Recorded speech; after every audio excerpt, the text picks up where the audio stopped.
রাজধানীর শাহবাগ থানা পুলিশের উপস্থিতিতেই রণক্ষেত্র হয়ে উঠল চারপাশ। ডাকসু নেতার উপর অতর্কিত হামলা আর থানার ভেতরেই অবরোধ, খোদ জনপ্রতিনিধিরা। কিন্তু কেন এই উত্তেজনা?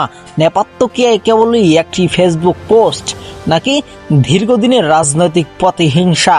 আজকের ভিডিওতে আমরা জানব ঠিক কি ঘটেছিল গত বৃহস্পতিবার সন্ধ্যায় শাহবাগের সেই রূপতপ্ত মুহূর্তে। ঘটনা শুরু হয় ফেসবুক পোস্টকে কেন্দ্র করে।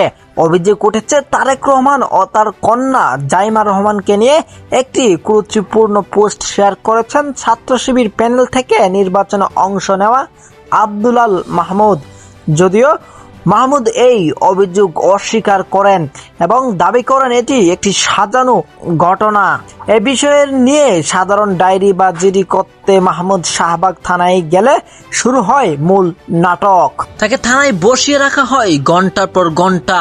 খবর পেয়ে ডাকসুর সমাজ সেবা সম্পাদক এ বি জুবায়ের এবং সাহিত্য ও সাংস্কৃতিক সম্পাদক মোসাদ্দেক আলী ইবনে মাহমুদ সেখানে পৌঁছালে পরিস্থিতি নিয়ন্ত্রণের বাইরে চলে যায়। থানার সামনে আগে থেকে অবস্থান করছিল ছাত্রদলের একদল নেতাকর্মী।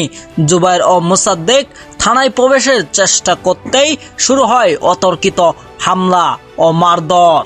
ছাত্র শিবিরের কেন্দ্রীয় প্রচার সম্পাদক এস এম এ ফাহাদের দাবি, ছাত্রদলের নেতাকর্মীরা বহিরাগতদের নিয়ে পরিকল্পিতভাবে এই হামলা চালিয়েছে। অন্যদিকে ছাত্রদলের পক্ষ থেকে দাবি করা হয়েছে ভিন্ন কিছু। তাদের মতে জাইমা রহমানকে নিয়ে ভুয়া তথ্য ছড়ানো প্রতিবাদ করতে তারা থানায় গিয়েছিল। সেখানে ডাকসুর নেতা উস্কানিমূলক কথা বলায় বিক্ষুব্ধ জনতা তাদের উপর চড়াও হয়। যদিও ছাত্রদল নেতাদের দাবি তারা জুবায়ের ও মোসাদ্দেককে রক্ষা করতে ঢাল হয়ে দাঁড়িয়েছিলেন। হামলার পর আহত দুই নেতাকে উদ্ধার করে নিয়ে যাওয়া হয় অচির কক্ষে। কিন্তু বাইরে তখনও স্লোগান আর উত্তেজনা।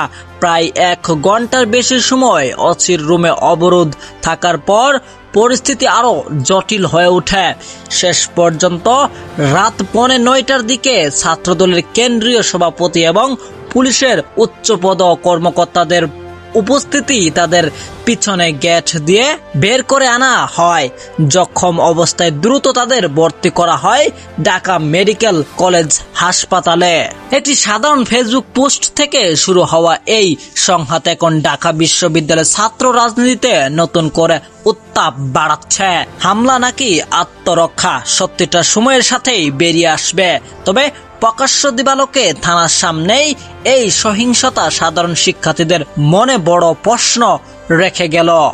দর্শক, এ বিষয়ে আপনার মতামত কি? আপনার মতামত অবশ্যই আমাদের কমেন্ট বক্সে জানাবেন।